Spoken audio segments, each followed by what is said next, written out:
SJC-13468, Eric Mack, the Office of the District Attorney of the Bristol District. Okay, Attorney Lee. Good morning. May it please the court. Mary Lee, Assistant District Attorney from the Bristol District. This is an appeal by the Office of the District Attorney in regards to public records request, which resulted in a lawsuit, a civil lawsuit, and then an allowance of motions for summary judgment for the plaintiff and a denial of the motion for summary judgment for the defendant district attorney. This case involves just a tragic background of fatal police shooting on November 22nd, 2021. And I know there are quite a few amicus briefs, and they're focusing on the factual circumstances of this case. But this is all about the public records law and its exemptions and withholdings under the statute. There are 22 exemptions under the public records law. The district attorney's office has done its best to navigate that role of providing substantial documents.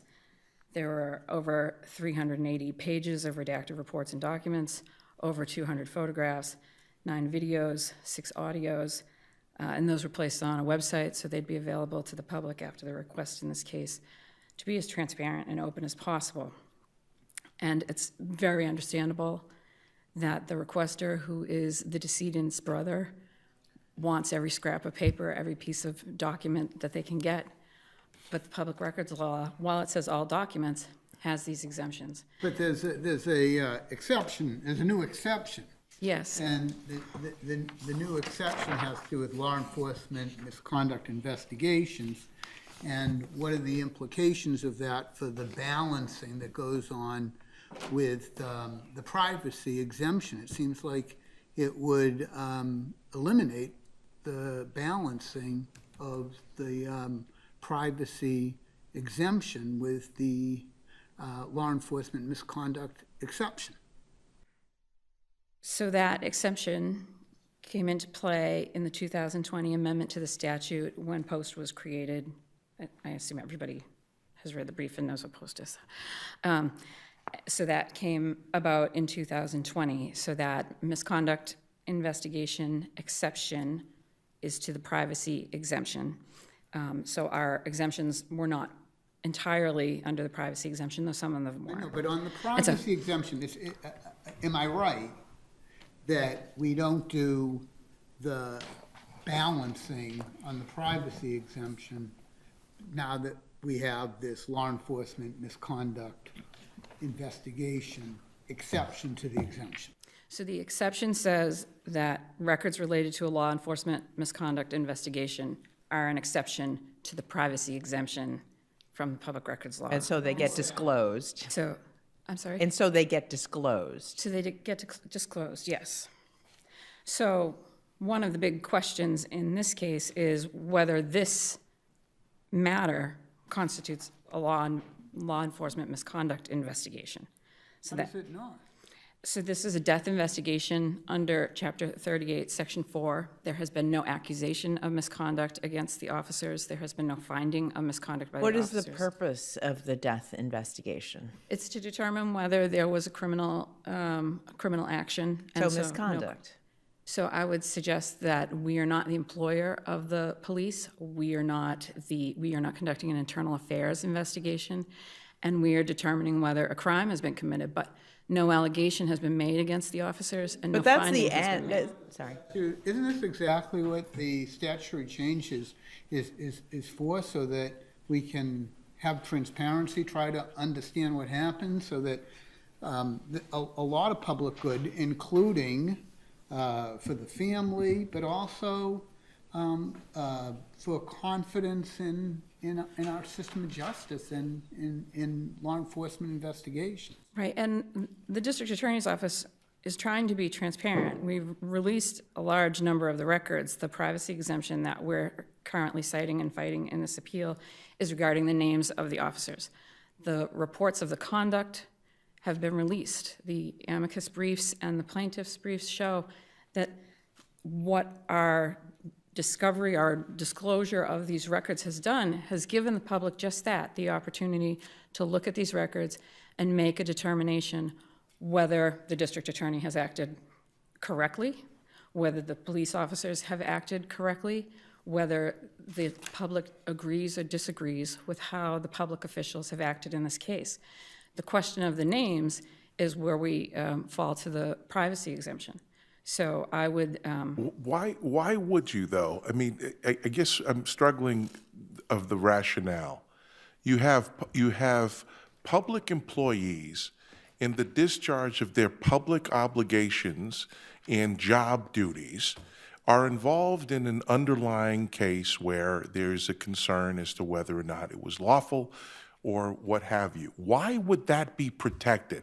Because it's not an apples to apples analog, but assume for the sake of argument, I'm a motorist and I feel like a police officer hasn't done what they were supposed to do. And I say, give me your badge number because you're doing your job and I think you're not doing it right. And I have a right to know who you are in the discharge of your duties. Why is this different? Well, I say this is different for a couple of different reasons. The first one is we asked this court to take this case so that we could get some judicial interpretation of what law enforcement misconduct investigation means. Because if we give out those names and we are wrong, they are out there forever. And you look at the 2020 legislation, and Post has its authority to give out or withhold names and conduct confidential investigations prior to the release of those names, and then can determine for the safety and well-being of the officers whether those names should be released or not. Public records law has a 10 business day deadline. If the holder of the records releases those names, then Post never gets to make that analysis. The Post was created at the same time as this exemption was put in. So this is putting us between a rock and a hard place on the records. We released the records of the conduct so everybody could see what the conduct was, and we thought the best thing to do was to withhold the names. Then Post can make its determination later. If we let the cat out of the bag now, those names are out there forever. But we have a letter from Post that points out that the 2020 Act doesn't compel the commission to gather all records related to the investigation, and their position seems to recognize that while it's a great step, it's not a panacea, and it doesn't eviscerate the public records law. I guess my concern, well, we obviously didn't have amicus Post until after the filing of our briefs, the amicus letter from Post. But what does that legislation about Post mean then if the names are going to get released before Post ever has any kind of weighing in? They're supposed to be the ones, like even if you don't find that this is an... Does one inform the other? I'm sorry? Does one inform the other? Does the public's right to know, is that informed by what Post does? Or should it be? I think that's part of the balancing under subsection C for privacy. Because we don't just release police officers' names all the time. Under Worcester Telegram, this court declined to say they always get released. Under Antel... Right, about the exception. Yeah, I mean, I thought we don't do balancing with the privacy if it's a law enforcement investigation of misconduct. So that's part of the newness of the statute. Where do we fall? Because public employees don't lose all their privacy rights, and Post has this authority to withhold the names, and yet you have this contrary provision that says, except for law enforcement misconduct investigations, we don't take the view that this is a misconduct investigation. If this court disagrees with us, then we go to what does this subsection of 26C, the exception for law enforcement misconduct investigations, mean in relation to Post's ability to protect officers. As this court had tried to do in Worcester, and more specifically Antel, which is in my reply brief, about what do we do when an officer's safety is involved. We can withhold the names. Post can do that. If we're giving out the names in 10 business days, then that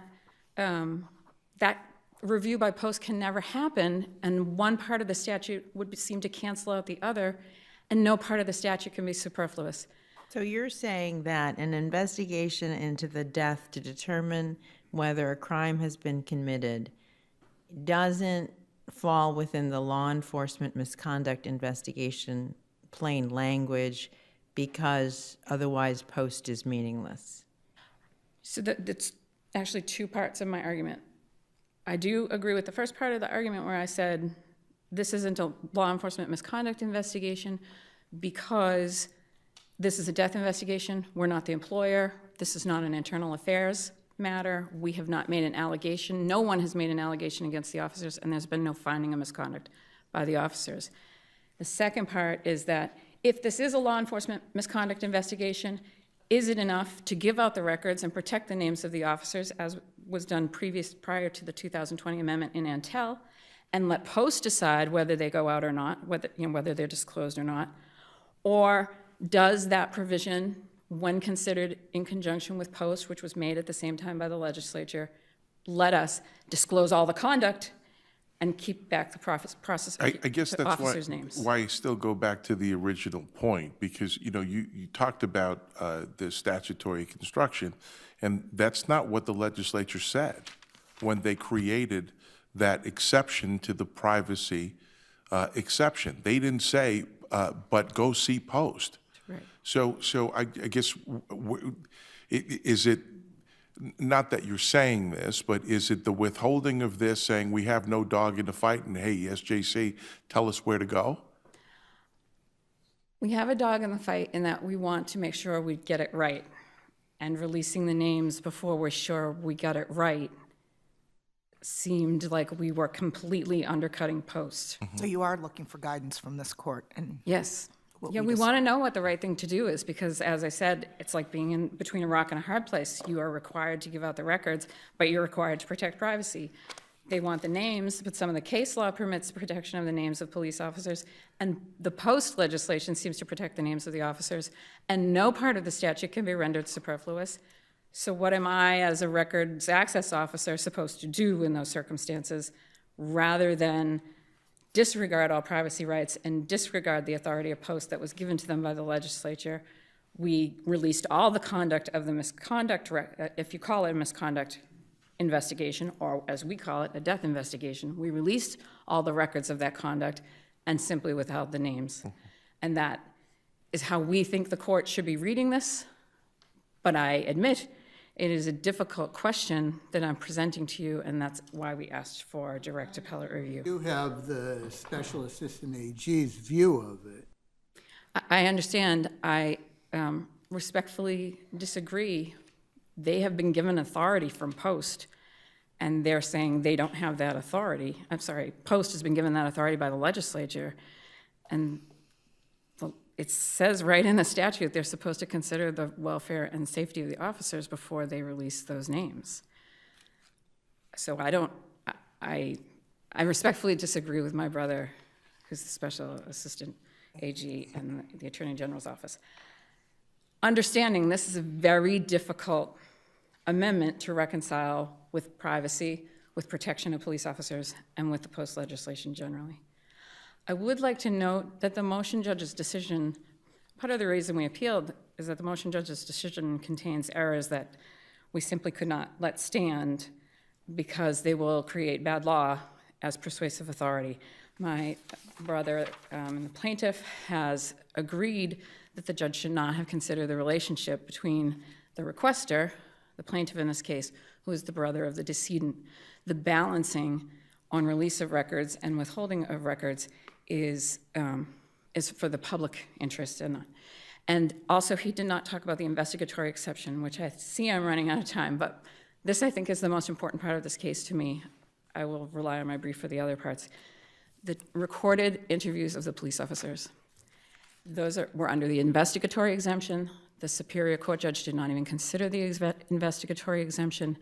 If we lose recorded interviews because people don't want their statements and their video of themselves to be placed online, to be mocked, to be modified, to be put to music or whatever else, or part of a podcast, one of the amicus is an internet journalist in this case.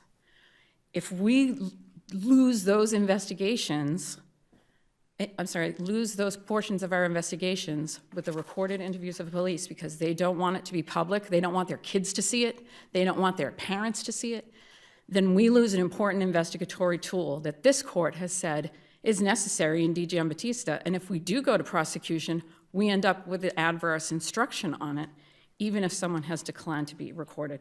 So I would ask that the recorded interviews be approved as being withheld.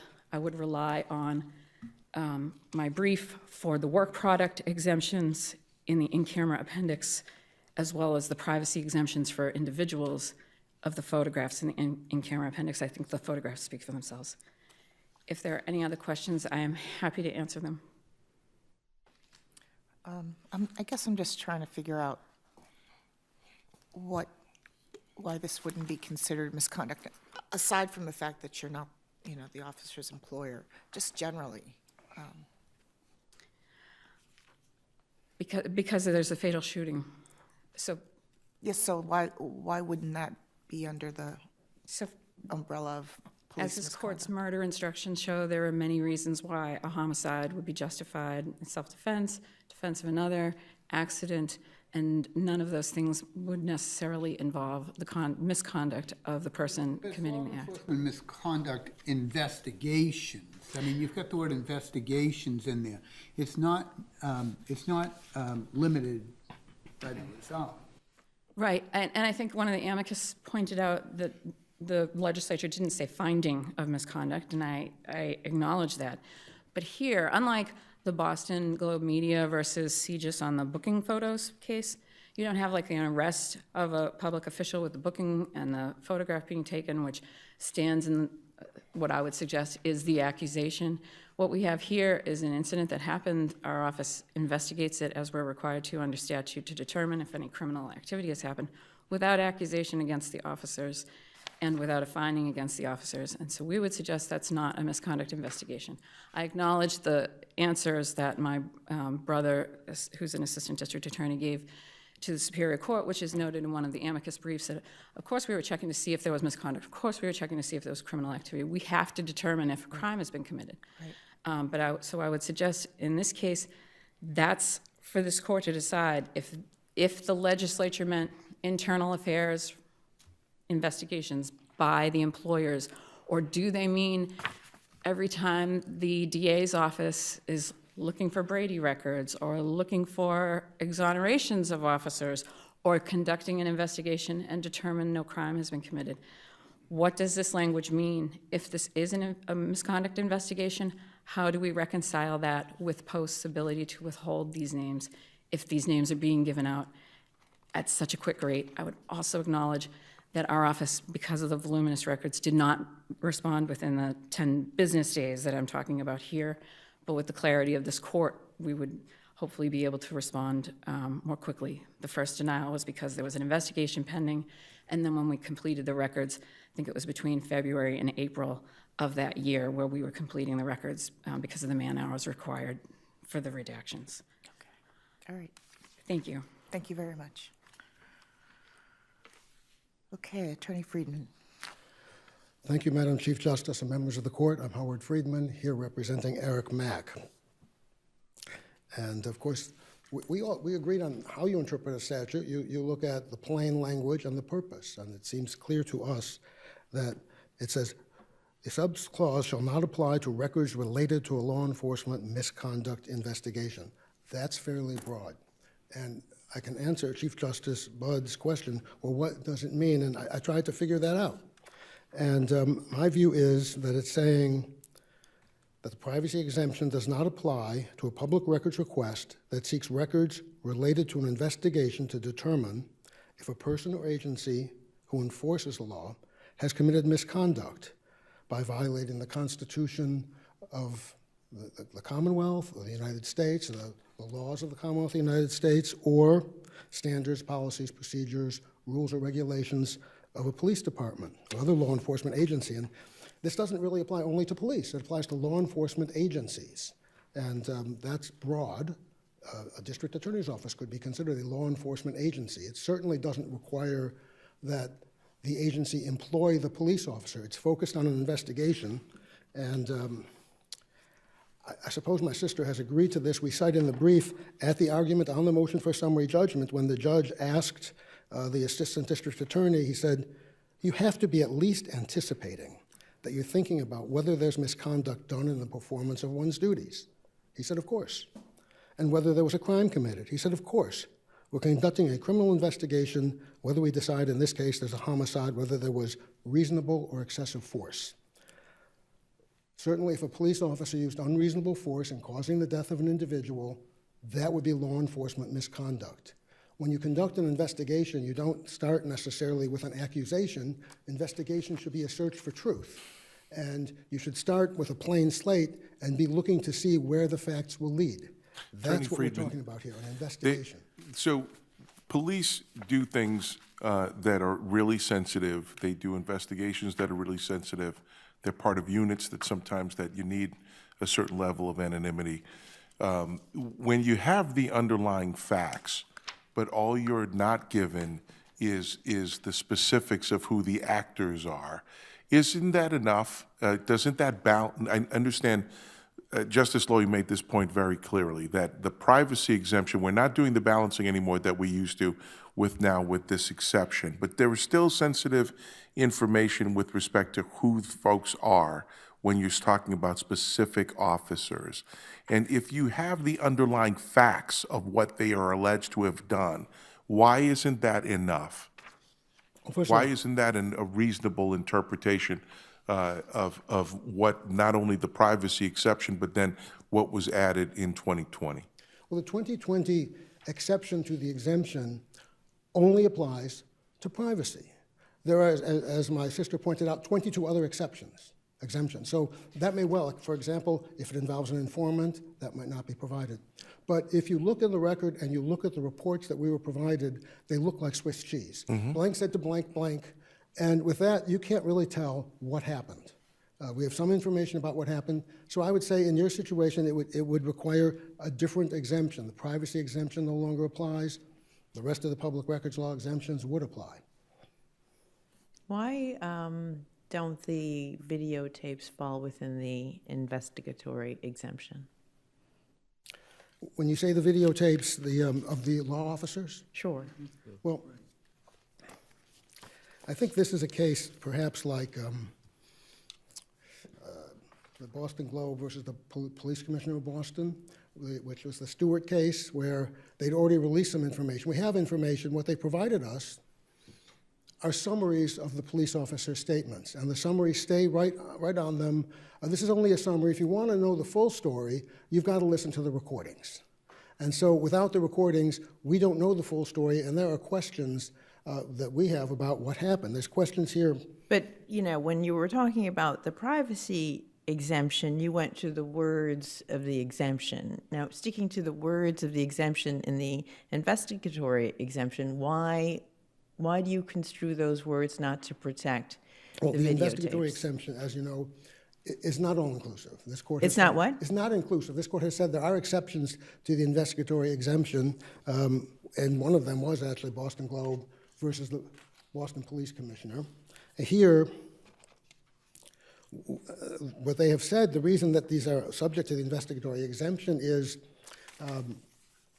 because the police officers would be embarrassed and police officers would refuse to be recorded if these documents were provided. But it applies to any witness in a homicide, right? Excuse me? It would apply to any witness in a homicide, Well, right? These happen to be police officers. So if there's a homicide investigation and they interview someone who's in the house next door, they interview the cab driver, et cetera, the investigatory purpose of this, the effective law enforcement, isn't that the government's going to have to be compelled to give those tapes up, those interview tapes up, to the media and to be broadcast online. Well, it would be a homicide investigation only where there's law enforcement misconduct, where a police officer has been now charged with homicide. And certainly if there was a different situation, if there was a criminal charge, I think they would have a good argument to say, you have to wait until the criminal case is over. But that doesn't mean you will never get that information. That's my understanding of how that would work. So because there's no criminal charge, you get the information? Because there's no criminal charge, they've given us some of the information. But that's what, sorry to stop you in answering my own question, but they've given you some of the information. Hasn't that balance of what's in the public interest then been achieved by giving you summaries? Or why is that not enough? Because the summary says it is not complete. It says if you want the full story, you have to see this. And remember, their argument is really that police officers won't come forward if they're recorded. The consent decree between the Department of Justice and Springfield requires all internal affairs interviews be recorded. That is the standard in the industry. As a lawyer, I've received numerous interviews of police officers by internal affairs. The idea that police officers will be afraid that their face will be on the internet. But that's different. You're under a protective order, though, right? Excuse me? When they give them to you on a 1983 case, that the IA tape recordings, right? Oh, no, You're not free to give them to the Globe. When I get them in public records requests, I am Oh, free public to give records. them. And I do get them. I was asking about, I assumed you were talking about discovery. No, I do both, and Okay. really, and it's an interesting point, because one reason this is helpful is if someone is thinking of bringing a lawsuit against the police officers and you don't get information, a plaintiff's lawyer is more likely to want to bring suit. And if you provide the information, it may be, and I certainly have had these cases, we got internal affairs files, and we looked at it and said, well, it sounded like a case when the client talked to us, but this is not a case. And that is helpful, of course, to cities and towns, because then they don't get sued. But isn't the question here, as it relates to the investigatory exemption, isn't the issue here whether you're actually going to be able, not you are going to be able to get the videos, but the world's going to be able to get the videos when you already have the summaries, and how that factors into the exemption? Well, that's true of all public records, that once they're released. But there's implications. I mean, you know, there's implications here that might impact investigations and the quality of investigations when the information is already there. I'm not sure I understand how it would affect the quality of information. I know that there's been talk in cases about there's secret investigative techniques, who, what, when, where, how, why is usually the questions they're asked. I've seen it, probably many of you have seen. If it's a confidential witness, that's clearly covered. We're Yes. talking about everyday witnesses, essentially. Certainly, there may be instances where there would be some other exemption and it would not be provided. But the purpose is to provide, we assume that records are public, and here, where they've released some of the documents and not some of a summary and not the rest of it, there are serious questions. And this is a case where not only was Mr. Harden shot in 2 minutes, but afterwards the police officer says to another officer, "Will I be fired?" Well, what did those officers actually say when they were questioned? And how were they questioned? Were they questioned by being asked leading questions to try to show that what they did was somehow justified? And as you know in the briefs, there are other issues. Are those the answers from the summaries? No. I mean, we cannot tell everything that was said during the summary. We know this much. We think that a public records requestor should know more. Excuse me.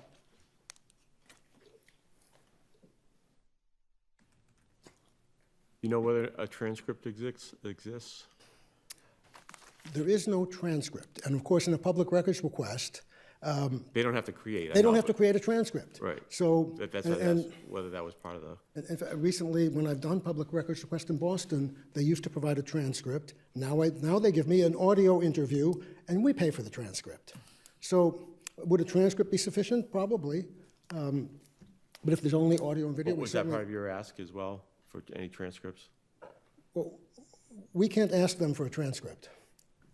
There is none. The public records law says that, that's the way it is. There has to be a document that's in existence. They're not required to produce one, and they haven't. So I understand where you're coming from, for instance, on the surveillance video and the investigatory exemption. Sure. But I'd really like to understand, following up on what Justice Gaziano just asked, because if something's already been released and is out there, then that's a factor, obviously, that's really important in the investigatory exemption. Do you need the video? Do you have what you need? I know there's no summary, you just told us that, from what's been released, because, you know, the point is that people might not be willing to come forward if they know the video might be on YouTube. They're actually saying police officers wouldn't come forward. And police officers, unless they're going to assert a Fifth Amendment privilege, they come forward. As I've said, recording internal affairs interviews is the standard in policing, and police officers do not refuse to come forward. And if you think about why would, I mean, they really would want to. Let's say this was a little different case. Let's say they shot Mr. Harden, and he survived. And he says the police used excessive force. Now, they say, well, we're not going to come forward because you want to do a recorded interview. I'm sure the police misconduct investigations is broader than internal affair investigations.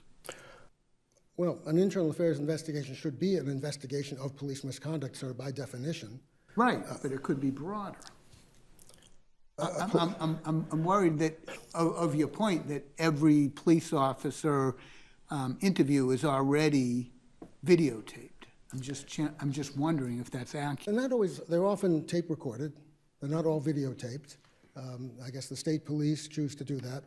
But it's an important point. It's an important point to the appellants here that these videotaped interviews are not disseminated to the world. So I'm trying to get a grip on your point. Well, they're already videotaped and honing in on that because it's actually sort of important. Well, and their point is a privacy point. And of course, police officers, their faces are in the paper when they're hired, when they're promoted. No, with all, yeah, it's not privacy, it's, We're in the investigation exemption. Yes. You win on the privacy if this is a misconduct investigation. Well, we need to have the actual information here. This is a completed investigation. They've been exonerated, and yet you say, well, and they've given us the information that would tend to exonerate them, I guess, and we've just got little pieces around the edges, saying, well, will I be fired? So there's suspicions here. We have some information, and more to the point, their objection is that the police will somehow be embarrassed. Now, police officers, in fact, this year in Fall River, they are now carrying body-worn cameras, and everything they do is being recorded, and those too can be requested as public records. But we're not, right or wrong, we're not considering whether they can be embarrassed. That's privacy. We're dealing with the investigatory exemption, and I think it's important to know whether or not police officers in these misconduct investigations are all already being videotaped, because if they are already being videotaped, it would be hard to understand the appellant's argument that it's going to chill them being videotaped. The state police apparently use videotapes. The other departments I'm familiar with use audio tape, and the audio tapes are provided, as I say, now sometimes without the transcript. Mostly we prefer a transcript unless there's perhaps something that's unintelligible where we might really want to listen to a recording. And I don't know that I've heard of these audio tapes somehow being disseminated to the public and causing embarrassment to police officers. And truthfully, most of the embarrassment would come from the words that they have said in the interview. To understand the investigation without being able to learn what the officers actually said. Now, if they said, this is a transcript of the report, we don't need it. And just to be clear, and I don't want to speak for everybody else, but I'm not concerned about embarrassment. I'm concerned about investigatory technique, not embarrassment. I think so. Well, we take your point, but don't read in the embarrassment part. That's that's what they signed up for. Well, We're talking about showing investigatory techniques. The defendant here would have the burden to show that. They've done nothing to try to show that there was some sort of confidential investigatory techniques used in these interviews. And that's what we're going to assess. That's the view, we cite in the brief, there are many articles about interviewing. You could find books about how to conduct an internal affairs investigation. There may be some very specific confidential techniques involving informants, maybe secret recordings, that sort of thing. That's not what this is. This is not about some kind of confidential investigative technique. They haven't raised it, and I think that given that they didn't, they've had their opportunity. I don't think you could say, well, there might have been, but that was up to them to present that. That's not an argument they're making. That's why I keep going back to their arguments, and I understand you're concerned about policy, but we have to look at the record that's been developed here. We went straight to summary judgment. Okay, thank you very much. Thank you. If there are no further questions, obviously we'd like you to affirm the judge's decision and release the records except those that are confidential, but under the amended statute. Thank you. Okay. Okay, Attorney Welch.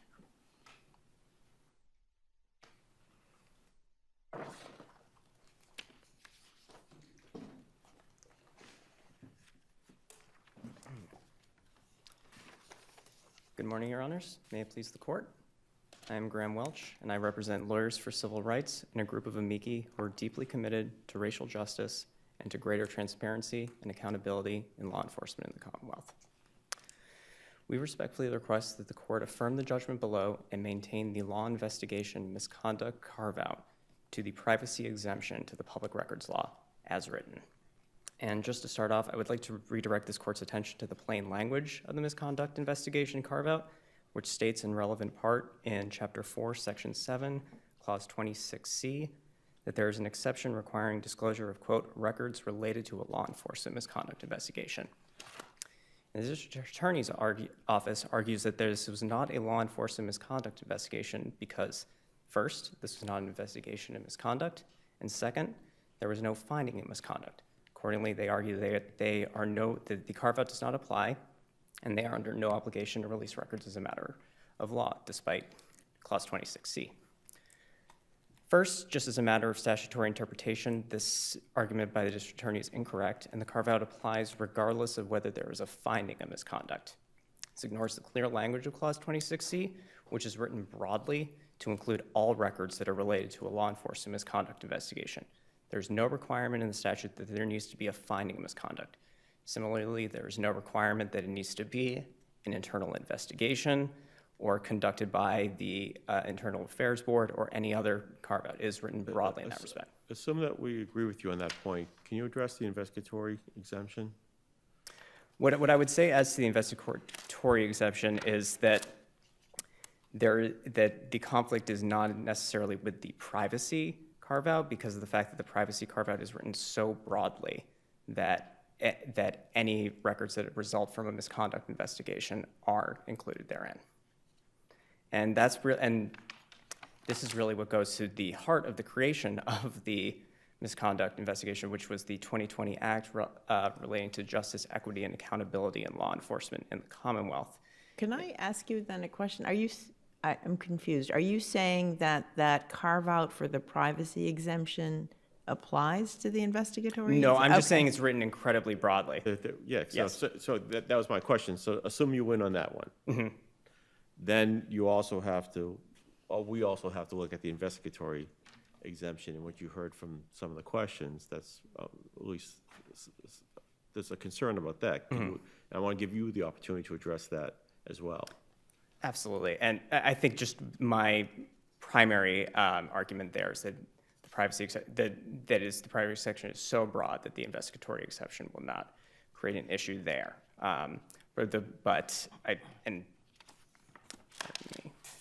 And this kind of actually relates to the argument regarding the death investigation statute as well. Just to reiterate, this was an investigation into misconduct, and there's no conflict with Chapter 38, Section 4 on that front. Because that statute actually sets forth the protocol following a death and an investigation into one, and that there is no language that contradicts the misconduct investigation there. And in fact, in the District Attorney's December 21st, 2021 report concerning the incident, they characterized their inquiry as one to determine whether, quote, either Fall River police officer committed a crime. It's located in the record at page A36. Similarly, the course discussed at page... Counsel, I'm going to have to short-circuit you because we've asked you twice now, and I really need to get an answer to see what your position is. Are you saying that the privacy exemption is so broad that it swallows the investigatory exemption. No, So can tell us specifically, why doesn't the stuff that's been withheld pursuant to the investigatory exception obtain? for that, I would rely on the argument just made by Attorney Friedman, reiterate the arguments that he just made. Thank you. So you have nothing further to add? No, I do not. Because you keep saying how the privacy exemption and the investigatory stuff that happened in, the exception for police misconduct is so broad that there's no conflict with the investigatories, because it sounds like you're saying it's so broad that even if there's an investigatory component to this, it still gets released because the exception that was created to the privacy exemption is so broad that it has to. You're not saying that? No, I am saying that if the investigatory exception were to not apply, they could not be withheld on the basis of the privacy exception. Okay. That's what I'm arguing. And there are no further questions. I stand on my papers. Thank you very much.